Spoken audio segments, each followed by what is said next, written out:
We have an appendix that can burst. You have a pinky toe. When was the last time you made good use of that? Oh, you'd be surprised. Natural selection is not completely random. And all these stages, one by one, they step by step, they incrementally improve. And every improvement is the new starting place for the variations at that generation. And they come about not through any design process, not through any deliberate design. Natural selection is the blind watchmaker. This is Star Talk. Neil deGrasse Tyson here, your personal astrophysicist. And today, I'm in conversation with the one, the only, Richard Dawkins. Richard, welcome back to my office. Thank you very much. This is like your fourth time here or something. I've lost count. Something like something that. Like that. Always a pleasure, Neil. Oh, welcome. I mean, we have a lot of catching up to do, I think. So recently, or at least this year, we lost Daniel Dennett, philosopher yes. Daniel Dennett. I recently learned, I didn't read all of his books, I read some of them. He declared that Darwin's evolution by natural selection was the greatest idea anybody ever had. He's coming to it not as a biologist, but as a philosopher. So how do you reflect on that declaration? He said that at the beginning of his book, Darwin's Dangerous Idea. And his point was that before Darwin came along, it seemed obvious to everyone that big, complicated things like humans and oak trees and things had to have an explanation in terms of design. And it was a huge stroke of insight for Darwin to see that it didn't, that the laws of physics alone could produce this prodigious amount of complexity filtered through this odd process of natural selection. To me, it's always been strange that it took so long, that it took until the middle of the 19th century for Darwin and Wallace, and even maybe one or two other people. This is thousands of years of thought. Yes, and brilliant people have come before. Aristotle could have had it and didn't. I mean, when you think how much cleverer you had to be to do what Newton did, or Leibniz, inventing calculus, working out about the laws of how gravity. The Newton finger puppet here. Okay, yeah.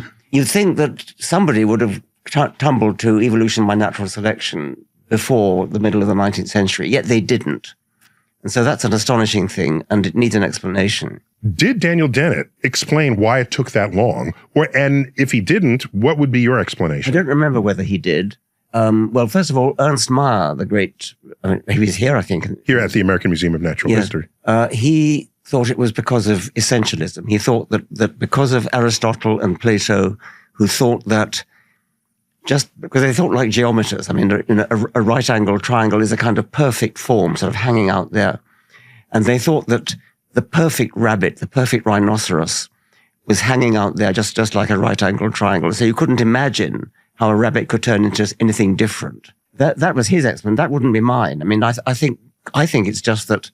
That's an interesting one, though, because it speaks to the bias that we have observing nature. I mean, even in my field. So my people, including Copernicus, could not shake the idea of orbits that were perfect circles. They couldn't shake that.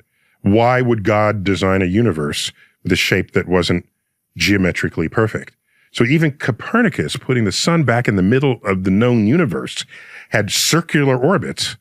And since the orbits are not circles, they actually differed from predictions on the night sky.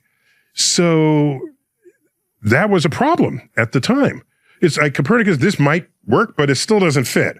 The epicycles are doing much better.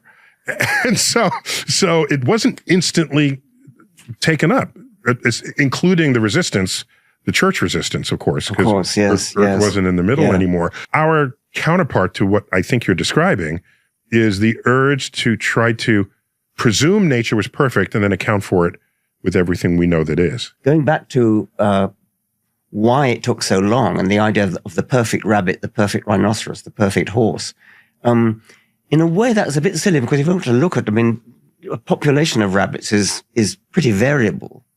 And anyway, that was Ernst Mayr's explanation for why it took so long. Darwin did it by going via artificial selection.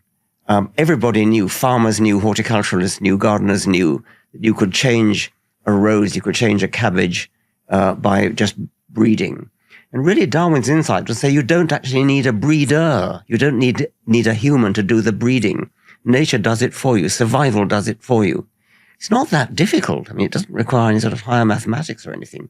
And yet nobody got it until Darwin and Wallace. And this is why I'm intrigued that Daniel Dennett, a philosopher who, in principle, any philosopher could have come up with this, because unlike relativity and unlike quantum physics, which are realms of behavior of the universe, large and small, that you can't just deduce from your armchair. But evolution by natural selection could have been deduced in an armchair. It just wasn't. It could. It's surprising that it didn't. It's interesting that both Darwin and Wallace were traveling naturalists, and they both were collectors in South America. Both were in South America. Wallace lost his entire South American collection in a fire. And then he went to the Far East. But they were both collectors of natural history specimens. And the other person who might have thought of it is Patrick Matthew, who was a gardener and an orchard keeper. But philosophers know they didn't do it. They didn't, and they could have. They could have, yes. So you've written, I mean, I have a list here of like all your books. You've been out of control over. Not as much as some people. Was The Selfish Gene your first book? Yes. Back in 1976? Yes. That was the year I graduated high school. Okay. No, I remember because it was like the bicentennial year. Everybody made a big deal of this. It was my first presidential election that I could vote in.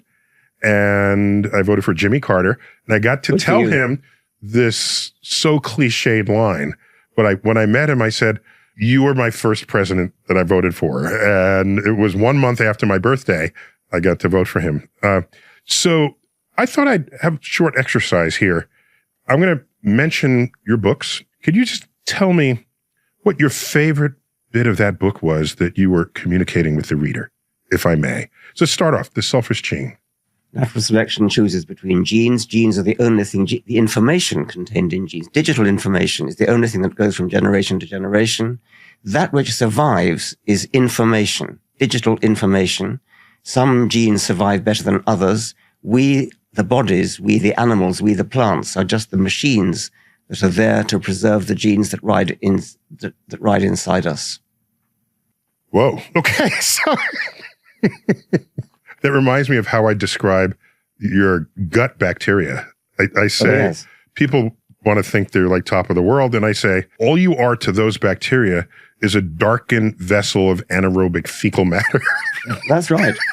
And it's pretty much the same with your genes. I mean, it's not fecal matter, it's testicular matter or ovarian matter, but yes. Okay, so they're the ones carrying themselves forward. Yes. So if it's just information, can you imagine a day where the biology is no longer necessary and you just have the digital information stored or duplicated in some way? Yes, certainly. You could. I mean, already you could preserve your entire genome. I mean, I've got my entire genome on one disk, and I once. Do you have a backup? Just checking. Is it on the cloud? Is it? The idea was I don't have a backup. The idea was it was a television program, and the conceit of the program was it was going to be posted into the family vault, the Dawkins family vault in the church at Chipping Norton. Oh my gosh! To be dug up in 1,000 years. And they were like a time capsule. Yeah, yes. Exactly. And the idea was that in 1,000 years they dig it up and make a duplicate of me. And of course, then we talk about why it wouldn't actually be me because it would just be an identical twin of me. Mm-hmm. But that was the idea. Was it you? Yes, it must have been you, because who else would do this? Posted on social media. It was, no, if you had a book of a picture of your mother. I think you're thinking of your mother's mother. Yeah, you pile them up. It's just one of many ways of dramatizing the enormity of geological time. I forget exactly how it goes. There are lots of ways of doing it. I mean, no, but you do this, and if you keep doing it, one of those pictures is a fish. Is a fish. and yet, every single generation looks like the previous one and the next one. There's no sudden discontinuity. It's not sudden. And many people can't grasp this. They think, well, there must have been a time when it stopped being a fish and, but there wasn't. It just gradually changed. Okay, will you allow me, given this, which I completely understand, you have to allow me my explanation for the chicken and the egg. Okay. Okay, so I tell people, but I've never gotten your blessings on this. Can I use that word with you? Yeah, of course. I'm all for blessings. Okay. So I simply tell people, they say, what came first, chicken or the egg? I said, the egg. It was just laid by a bird that was not a chicken. Yes. That's a fair statement. It was laid by a dinosaur. I'm compressing a billion, 100 million years of time there. Yes. But at some point, you're going to say what comes out of the egg is a chicken. But that's a genetic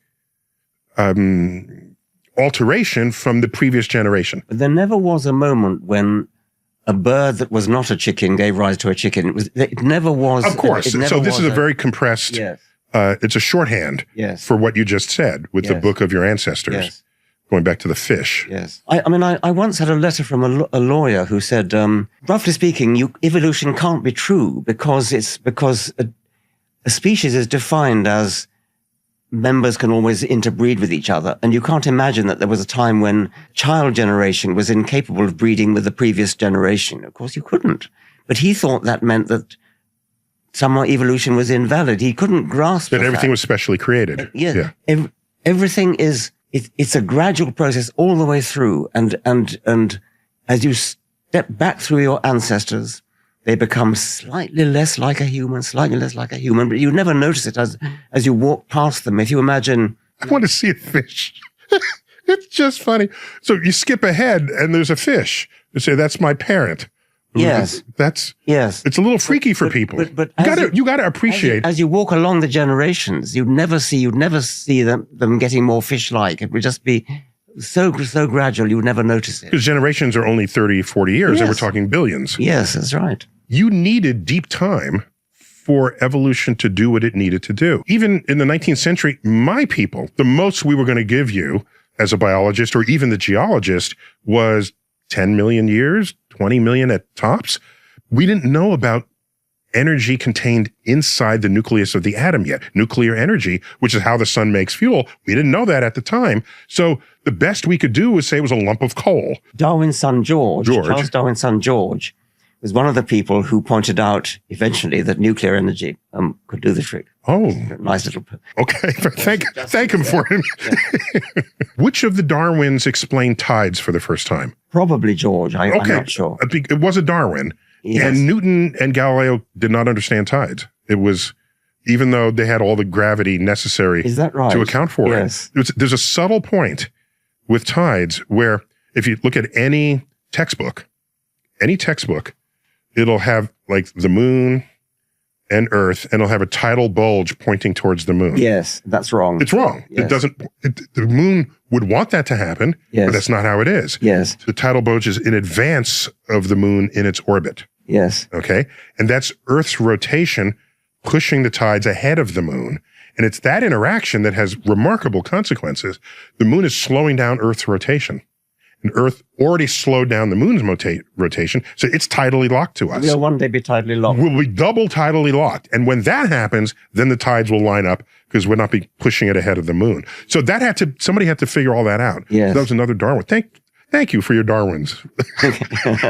New developments and discoveries are happening every single day. So keeping up with science and the world can be difficult for anyone.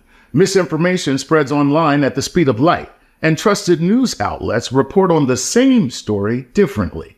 So, how do we find the truth? As science enthusiasts, we know how important it is to rely on research, data, and putting theories through endless testing before coming to any conclusion. Well, our news consumption shouldn't be any different. And with the help of our partners at Ground News, you can take the same approach and be guaranteed to receive a fully comprehensive and balanced viewpoint on the news and hot topics of the day. Ground News was founded by a former NASA engineer, so you know you can find your favorite topics such as space and science. They gather news-related articles from around the world, add data-driven context, and create story overviews like this one, covering new primate chromosome maps shedding light on human evolution. With the Vantage Plan, you can easily find research and compare it with media framing, as well as get insights into different perspectives around the globe. You can also switch editions to the UK, Europe, and Canada to get news that's most important to you. That's why we believe in the ground news methodology, because anyone who's done extensive research knows cross-referencing is the only way to verify accuracy. So if you want to be a critical thinker and you desire a data-driven, objective approach to understanding the world, head over to groundnews.com/StarTalk to stay fully informed on the latest in space and science. Use the exclusive link for StarTalk fans to save 40% on the Vantage Plan for unlimited access to all their features. All right, let's get back to the show. You came up with the word meme. I know it was you. That was in the Selfish Gene. That was in the Selfish Gene. Yes. Yeah. You invented the word. And people long forgot. Tell me the authentic definition of meme, because that's not how anybody's using it today. A unit of cultural inheritance, and the analog of the gene in cultural inheritance. Okay, so this is communicated from one person to another. Yes. And certain memes have higher communicability. I mean, I really wanted to just say that because the whole book had been about the gene as the unit of selection, that's how I described it when you asked me earlier, it didn't have to be genes. It could be anything that is self-replicating. And nowadays, I would have used a computer virus as my analogy probably for the gene. Mm-hmm. But in those days, computer viruses, well, maybe they'd been invented. I didn't know about them anyway. So I used the unit of cultural inheritance. It's something like a tune. M is for memory. So memory gene. It's a portmanteau. That's right. It comes from the same root as memory. Okay. So if I say something, we have alligators in the New York City subway. Yes. If that spreads, if that spreads because it's a repeatable lie, or even it might be true, whatever it is, if it spreads. Whatever it is, doesn't matter what it is. Doesn't matter. If it spreads, then it's a successful meme. Because it's so interesting to me, I have to tell someone else. Exactly. We love to tell stories which surprise people or amuse people, whether or not they're true. So nowadays, it's just an image of something kind of cool, you know. Yes, I'm rather sorry about that. Yeah. No, I'm not. That's not your fault. No. But it's you've contributed to our culture. So the best of the memes are the ones that are spread around the most. Yes. There's a meme of me doing this. Okay. Yes. Like, I think, what is it called? Watch out, you got a badass over here. I never said that. Okay. And there is a picture of me doing this. When it spreads. It spread. And there are people in South America who saw me in the street. They were tourists. I said, oh, we know you from the meme. This is like 10 years ago or something. It's like, the meme, really? That's not even me. Why did that? So somehow that spread. I don't have any understanding of it. Shall I tell you my John Cleese story about that? What is that? Well, do you remember Fawlty Towers? And yes. Yes. Okay. Well, there's an episode where some Germans visit the hotel, and Basil Fawlty is going, don't mention the war. Don't mention the war. And of course he does mention it. Anyway, he was in, I think it was Munich airport, and he was going up the escalator, and there was a man way over there and going down the escalator right across the hall. And he recognized him and he shouted, don't mention the war. Okay. So that meme was spreading in Germany. So that's a selfish gene. So let's move ahead here. The Blind Watchmaker. Oh, that's my favorite book of yours, if I may. Okay. Well, The Watchmaker comes from William Paley, the theologian, who said that there must be a God because if you find a watch, you pick up the watch. He was crossing a heath, he said. You open it up. There's a great big pocket watch in those days. Back when watches were watches. Yes, yeah, and you see all the cogwheels and springs and things. It had to have a designer, of course it did. And so how much more would you say that of an eye or a knee joint or anything living? So that's the Paley watchmaker argument. Natural selection is the blind watchmaker. It produces results that are like watches. They're beautifully designed. Eyes are beautifully designed. Certain flaws, but they are beautifully designed. And they come about not through any design process, not through any deliberate design, but through the blind watchmaker, which is natural selection. So that's hard for people to accept, especially if they're deeply religious. Yes. Because they already have an account. Yes. Now you're saying one of the acts of their God is some random force operating. He didn't have to be there at all. He didn't have to be there at all. Yes. And I think where people get confused, and even some of our people have made this mistake, Fred Hoyle, who was the architect of the steady state universe, who pejoratively invented the name Big Bang to describe the universe beginning in one point. He said that in a pejorative way. He wanted the universe to be a steady state. He did a calculation for how you would get an eye, a fully functioning eye, and how long that would take. And it was some impossibly, 10 to the some very high power number of years, given the rate at which you have defects in a genome. And correct me if I'm wrong, the rebuttal to that is natural selection is not completely random. Well, no, that's right. It actually wasn't an eye. It was a hemoglobin molecule, but it's the same argument anyway. Mm-hmm. So what he overlooked was that it doesn't happen all in one go. He imagined all the bits coming together at random. And that's one case that doesn't work, and it has another random thing that doesn't work. Yes. And you do that forever. You do that forever. Of course you want, but what you need is, let's use the eye, even though he didn't. You need a slightly less good eye, and then a slightly less good eye, and a slightly less good eye. And if you start with just a sheet of light-sensitive cells, which just detect whether it's light or dark, that's useful. It's not like better than not having it. It's better than not having it. You can tell when it's night or day. You can tell whether there's a predator flying overhead. And then if you have a slightly cup-shaped, if you bend that retina from a flat thing into a slight cup, then if it's coming from that direction, it hits that side of the.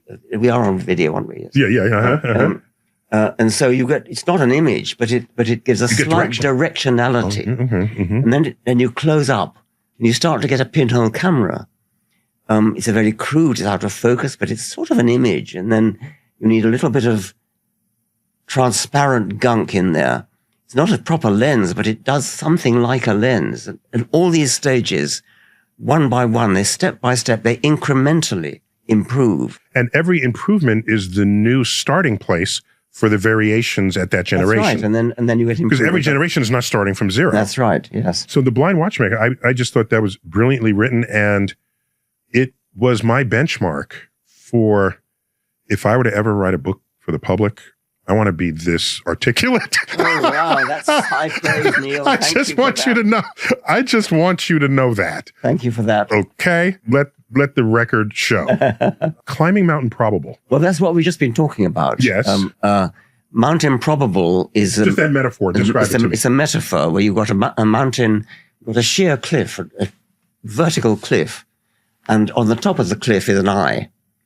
And to produce the eye in the Fred Hoyle manner would be to leap from the bottom of the cliff to the top in one go. In one go. You cannot do it. But if you go around the other side of the mountain, and you find a nice gentle slope, and so you just climb step by step, and you reach the summit. Okay, so if you think it got there in one fell swoop, there's no. Of course, you're going to invent a god because That's right. But not imagining that there's another way. Yes, you're stuck in one religious philosophy versus any other philosophy. Yes.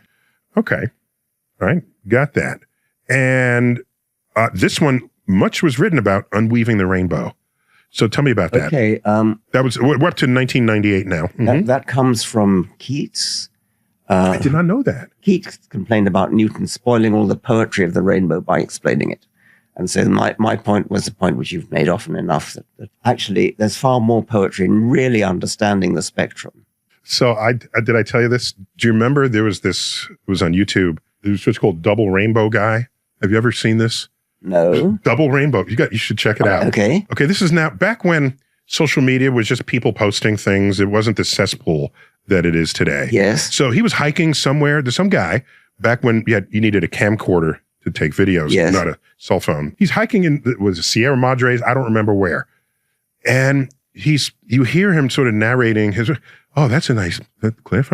Then he turns a corner and he says, oh, a rainbow. Oh my gosh. What could it mean? Oh, a double rainbow.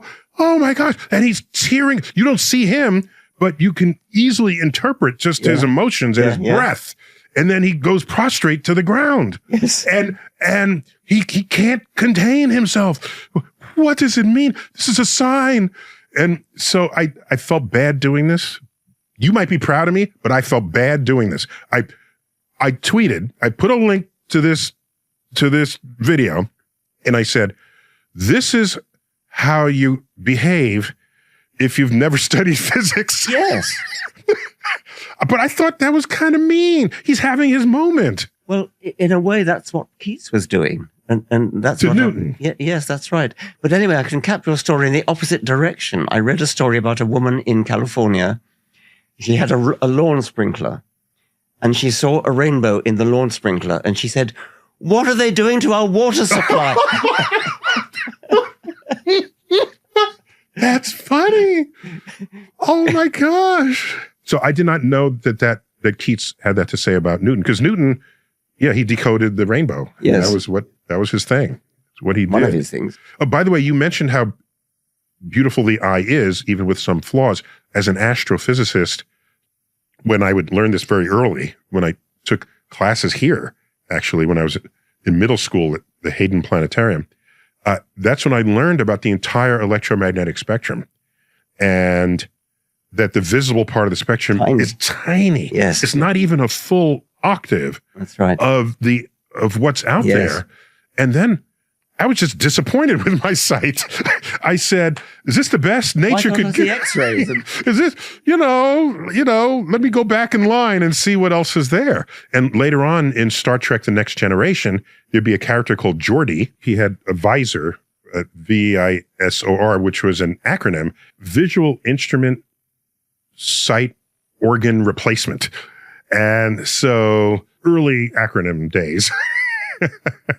So, I'd be intrigued by what the world would look like that way. For example, if someone's calling you on your cell phone, that would be like radiant microwaves while that's happening. That'd be just kind of cool, Or if you go by the countryside and you see radio towers, they would be the brightest things on the horizon, and now they're just hunks of metal. And so they get him to look at scenes that they're coming upon. Well, it's high in X-rays, it's high in this, it's high in that. Yes. And then I worried that if you could see all bands of light, that would be very visually noisy, wouldn't it? Yes. I mean, if you see right through to radio waves, where you wouldn't, well, then everything becomes transparent. Long wavelengths, yes. Then there are no walls in this office. You wouldn't see things. That's right. You have coined this term, and we've even appeared on stage together under this title, The Poetry of Reality. And I'm all in. But if you're actually a poet, surely there are parts of reality that are best expressed by a poet. Would you agree? I suppose so. I've never quite understood. I don't write verse, but I suppose, like you, I try to evoke emotion at the same time as otherwise science. It's just a wiki page. Yes, right. That's you right. Want some... And I'm not entirely clear what you mean by poetic. I sort of feel intuitively I know what it means, but I can't quite put it into words. Maybe that's no accident. Yes, I defend in my own mind the idea that science is the poetry of reality. It makes me feel poetic. And I think it makes you feel poetic. So it might be self-serving on that level. What would matter if others can be convinced of the same? Because otherwise it's just a self-licking ice cream cone. That's right. And if you're skilled in writing, I think you can bring out others with you. For me, poetry, art, more broadly, best serves us when it highlights something you might have otherwise missed or never noticed. It's a good way to put it. My best example of that was July 21st, 22nd, was it? After we landed on the moon in 1969, the New York Times had a special section, people reacting to the fact that we walked on the moon. And there were all these famous poets of the day. There was Archibald MacLeish and, people who carried the soul of creative expression in the day And I read these poems. They were awful. We've pierced the sky and touched the sky. And I'm thinking, none of this is greater than the act of walking on the moon itself. So maybe I don't need artists to interpret that for me. Maybe I need them to interpret the tree that I'm walking by. And then you get Joyce Kilmer's poem, The Tree. I will never see something as lovely as a tree. The arms pressed to the sky. There's in American poetry, Henry Wadsworth Longfellow, who wrote The Midnight Ride of Paul Revere. That might not be heralded as great poetry, but we all know it here in America. And that's a poem about a guy who told other people that the enemy was coming. Is that an important person? No. Yet we all know that person's name because it's a poem about him. You do not know that corresponding person for any other war that has ever been fought in the history of the world. The person who told other people that the enemy was coming. That is not a person. But for us it is because it was a poem about him. It was somebody who would otherwise go forgotten. So for me, art is best when it captures that. I don't need artists saying, oh, I saw this Hubble photo. Here's my painting of that Hubble photo. I don't need that because I got the Hubble photo. Give me a point of view that science does not give me. Then we can hang out together in the sandbox. That's how I feel about it. The tree poem you mentioned, that's a religious poem. I mean, only God can make a tree. At the end, but no, come on, the God was just in the culture. So is it religious when you say goodbye, when that draws from God be with you? It's just a cultural expression. Think of Carl Sagan's chapter headings. They inspire me, just every single one of his chapter headings. Yes. His widow, Andrian, who is highly literate unto herself and co-author of all three cosmoses, even the two that I had the privilege of hosting. She was a major force in that poetic voice. I just want to give credit where that's due there. Across the backbone of night. I mean, that is a poetic phrase. It immediately speaks to me. I see the Milky Way. I'm not sure I meant to. And I guess I try to do something similar, at least in some of my books. Hey, Star Talk fans. I don't know if you know this, but the audio version of the podcast actually posts a week in advance of the video version. And you can get that in Spotify, and Apple Podcast, and most other podcast outlets that are out there. Multiple ways to ingest all that is cosmic on Star Talk. All right, I'm up to 2004, The Ancestor's Tale. That is a title that reminds me of the Sagan book, Shadows of Forgotten Ancestors. Yes. It kind of feels the same to me. In what happened in Ancestor's Tale? Well, it's a reference to Chaucer, the Canterbury Tales. But one of his tales was not the ancestor. No. Oh, there's the Miller's Tale and now the Ancestor's Tale. It's a history of life, but it's going backwards. So it's in the form of a pilgrimage, a Chaucerian pilgrimage, going backwards in time. We human pilgrims set off into the past, and we're joined by the chimpanzee pilgrims and then the gorilla pilgrims and we finally get back to the origin of life. So it's a way of doing the history of life, but do it backwards, because if you do it forwards, then you end up with the idea that humans are kind of the climax, which you don't want. I mean, that's not a good way of looking at it. So if you go backwards, then you start with... I was getting on your case, but that's brilliant. Brilliant. Thanks for delivering. I want to now read that, okay? Good. I missed that one.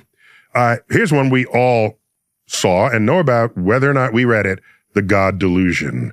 That puts you on a plateau to be identified as one of the four horsemen. Oh, right. Okay. Yes. Not a phrase that any of us actually... It was bestowed upon you? Yes. Yeah, so it was Daniel Dennett, Christopher Hitchens. Sam Harris. And both of them are passed. Sam Harris and you. Yes. Okay. The four horsemen who have each been quite vocal about their atheism. Yes. And the God Delusion, if that's not atheist, I don't know what is. It is, yes. In the title. Yes. Right. So we spoke about this book before. Didn't you say there were religious groups that wanted people to read it so that they know the face of their enemy? Was that? I forget. It's quite possible. There are some people who say they were converted to religion by it. Really? Yes.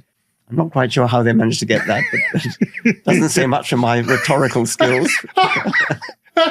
So is this your single biggest selling book, The God Delusion?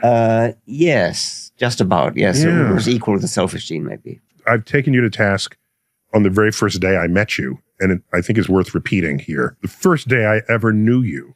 Again, like I said, I'd read your books, and I aspired to have the vocabulary, the command of vocabulary that spills off your plate. I took you to task in the front of a group. It was one of the what's the name of that conference? A Beyond Belief conference. Oh, yes. Which gathered. Oh, yes, that's right. Which gathered scientists, biologists, theologians, philosophers. Yes. And it was to discuss, are we in an era beyond where belief matters? Yes. Does belief still matter? Yes. So it was quite the juxtaposition of points of view. You and I are up on front in a panel. 2 other people are there. And I heard you speak. I'd only ever read what you wrote. And I heard you speak. It was more articulate and more barbed than anything I'd ever read that you had written. And I said, oh my gosh, I'm glad we're on the same side because if you had spoke to me, I'd feel like a complete idiot. I would feel not worthy of life. And then I thought, you are so potent. Is this turning people off because they reject it? Because you are not investing in how they think. Everybody has little receptors for receiving information. And if you're just going to say, I'm right, and I know I'm right, and you're all just wrong and you're idiots, maybe that's not as effective as you can be. So I challenged you to be a little more sensitive to people who are just trying to explore the world, and that you could be more effective than you are. Do you remember your reply to me? I said, I gratefully accept the rebuke. Yes. By the way, in that moment, there was like 5 seconds of silence, because I'm just some young whippersnapper and you're like story famous guy on stage. Nobody made a sound. No. Just in that moment of silence, is how is he going to react? It was one of these, what's he going to say? In that moment, it was total silence. And then you broke the silence with, I gratefully accept the rebuke. Yes. And then people were calmed after that. Yes. And you gave a worse example. What was it? Do you remember? The editor. The editor of New Scientist who was asked, what is your policy at New Scientist magazine? And he said, our policy at New Scientist magazine is, science is interesting. If you don't agree, you can fuck off. So that's so we can feel better about you. Yes, that's right.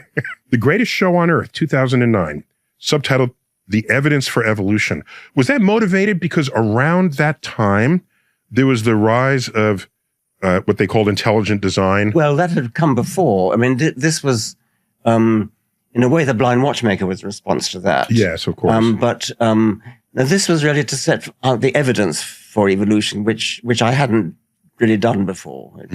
I just sort of assumed it. So, I mean, assumed that everyone knew it. Well, not really. Well, yes, maybe. Okay. Yeah. There's a lot of misunderstanding I have found. People think that an organism adapts to its environment. And I say, no, it either survives or dies. Yes, that's right. Right. I mean, there's a great quote at the end of War of the Worlds, where, as you remember, H.G. Wells, at the end, there's a recitation, and he says, I'm paraphrasing, he says, these creatures from another planet, they were doomed, undone by the smallest creatures on Earth, to which we had developed immunity. Yes. And it ends with a very poetic phrase, no man lives nor dies in vain. That through the toll of 1 billion deaths, man has bought his birthright on this earth, and it is his against all comers, and it would have still been his had the Martians been 10 times as mighty as they are, because no man lives nor dies in vain. And I thought that was potent. He was, of course, scientifically literate, and he's saying there are generations that die because they can't make it through this next stress to the environment. It's rather horrifying when you think that actually that's what happened to the native South Americans when the Spanish arrived. I mean, they were killed by by epidemics of things like measles, to which they had no immunity. And in Europe, they built up immunity to these diseases. But the better analogy would have been had the South Americans wanted to invade Europe. Yes. They would have then died by the European diseases. But that's not how European colonialism works. Yeah. Just a couple more books here. I'm skipping over like a half a dozen, with your permission. One that I delighted, not only because I received a copy of it in the mail from your publisher, it was just delightfully done. Flights of Fancy, Defying Gravity by Design and Evolution. That was 2021. Beautiful book, illustrated. And who was the illustrator of that book? Jana Lentsova. She's Slovak. Just something that I think is underappreciated in this world, because we can't fly. So especially in the idea that we're at the top of the evolutionary scale and everything else is less than us. What does the condor say about that? Who flaps its wings once every 10 minutes because it coasts the rest of the time. So it's just a celebration of flight in evolution. I was delighted by that. Thank you. Well, that was sort of designed for young people. It started out as a children's book. Well, that's why I liked it too. Yes. that accounted for its accessibility. I mean, it was just very fun to see the illustrations and the like. And right now there's a book coming out called The Genetic Book of the Dead. Yes. A publisher actually let you use that title. Why wouldn't they? Because it's like, what? The Book of the Dead? That worries me. Well, I don't know. I think it's rather an uplifting title. The Genetic Book of the Dead? Yes. It doesn't mean human dead. Does this have a subtitle? What's the subtitle? Yes, it does have a subtitle. A Darwinian Reverie. So tell me about this book. I haven't read it yet. If you look at a highly camouflaged animal, a desert lizard, one that I use, it's got pebbles and sand all over its back. It's just a dummy painting of a desert on its back. Okay, so that is a description of the world in which its ancestors lived. You can read that animal as a book describing the desert world in which its ancestors lived. Now, that's an easy example because it's got it painted on its back. But it must be true right the way through every cell of the animal, every molecule of the animal has got the same description written. And some of it is baggage. Baggage as in burdensome rather than... Yes, but... We have an appendix that can burst. That's true. You have a pinky toe. When was the last time you made good use of that? Oh, you'd be surprised. The point is that natural selection is very, very fussy, is very, very intricate in its choice, far more than we even know about. We are poor judges of what's important for survival. When you think that the genes that survive, going back to the selfish gene, the genes that survive have to survive through lots and lots of different individuals and through a huge amount of geological time. And so any statistical estimate that you and I make about the likelihood that your pinky will be of any use to you is a statistical mistake. Natural selection is a much better statistician than we are. So I need to think harder about my pinky toe. Well, natural selection has millions of years in which to choose between successful toes and unsuccessful toes. J.B.S. Haldane did a calculation. J.B.S. Haldane, the great geneticist, did a calculation. He imagined a feature like a toe, something that seems trivial to you. And he said, let's allow that it's so trivial that for every 1,000 individuals who have it and survive, 999 die. This feature, the toe, whatever it is being repeated thousands of times in lots of different individuals and through lots of different millions of years. And it's got to survive through all those times. I'm explaining this very badly. The main point is that we are very bad estimators of what's important in natural selection is a much better estimator of that. Okay, how about male pattern baldness? Well, you got that one? Well, that's a variable. I mean, some people have it and some people don't. You might take another example, maybe fingerprints. why do we have fingerprints? Well, the fact that they're different doesn't matter, but are they important for clinging onto the trees when we were, had our boreal ancestors, that kind of thing? Oh, I see. So even if they're not useful now, they were useful to get us to where we are now. Hence the genetic book of the dead. I mean, we're talking about the past. Damn, you're right. There it is. The genetic book of the dead. Yes. Enabling us to get to where we are at all. Yes. We are a description of the worlds in which our dead ancestors survived until they died. Survived long enough to reproduce. Because if we didn't survive, we'd be extinct, and we wouldn't be here to talk about it in modern times. We are only here because our ancestors survived long enough to reproduce. Yes. And they survived because of the highly detailed features that they had, which their rivals didn't think differently have. about my pinky toe. Because without the pinky toe, there might have been some dead ancestor that would have ended that branch of the tree of life, and we would have never been here. That's right, yes. Yeah. Do you have hope for civilization as it's currently manifested in the world? I think we have to have hope to live our lives at all. It doesn't mean that at an intellectual level I necessarily have but I live my life as though I have hope, yes. I've become, cynical is not the right word. I've become a practical cynic. There are people who think this way or feel that way or behave this other way. And I've stopped trying to change them.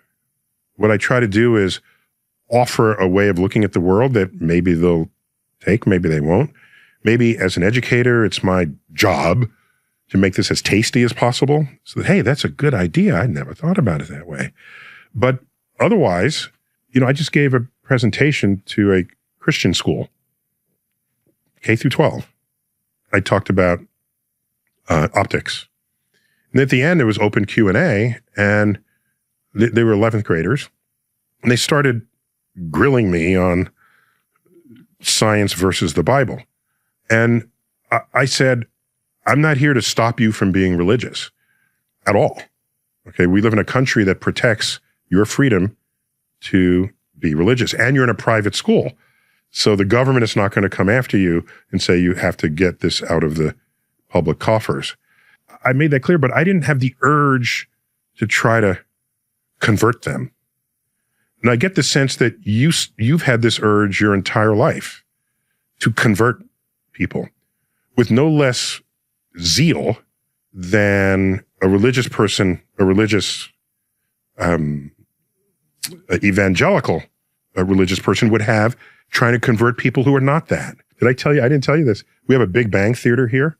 Yes. And back when we first opened here at the Hayden Planetarium, there's a separate theater space where we just talk about the Big Bang. Someone came out of the Big Bang, saw me and says, how come you didn't mention God in there? And then I realized, okay, what am I going to do? I say, how about this? Why don't you go to our Hall of Human Evolution and then come back here? And when I tell them to do that, they never come back because that's way more offensive to them, having monkeys and humans hold hands in the dioramas than anything we could ever say in the Big Bang here. I thought they'd rather like the Big Bang. I mean, the Big Bang sounds pretty much like Genesis. It's a creation event. Yeah. Yes. Maybe that's why they thought we should have mentioned God and didn't.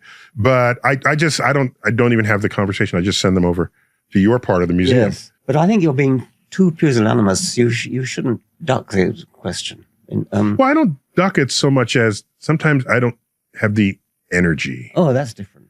I get that too. You feel that? I understand that. But in my field, that really is an absolute opposition. It's not something you complete. Although the Catholic Church, they've met you in the middle. Yeah, they have. They said we have this branch of primates, and then God breathed the soul into them, and they're humans, allowing evolution all up to that point. Yeah. That's you got to give them some. You got to not a step. But the world is not that binary. It's not that binary. I don't see it that way. There are religious people who are where Jesus is their savior, but they're perfectly fine with a 4.5 billion year old Earth. Yes, they are. Okay, they're not at the extreme. They don't see the contradiction, but yes. So maybe the plurality of the world is a feature rather than a bug of the programming of what it is to be human. But the truth is so much more grand and so much more elegant and so much more poetic and so much more beautiful. Why drag Jesus in? And I would still claim you could get more of that across if people didn't feel stupid talking to you. Yeah, that's true. So you're a professor at Oxford? Are you retired? Yeah. You retired. Okay. And you were professor of? Public Understanding of Science. Yes, I remembered that. That was a post created by Charles Simone. To Charles Simone, yes. And he created multiples of those around the world. That wasn't the only one. No, he won at the Princeton Advanced. Yeah, the Institute for Advanced Study, maybe? That's right, okay. Yes. I think that was in a different field. I think that was... Okay. But it's interesting. He's a very generous... Yeah, if you're wealthy and you want to make a change in the world, that's a way to sort of keep that going. Absolutely, yeah. Right. And there's another professorship somewhere in the UK, a professorship of the public understanding of risk.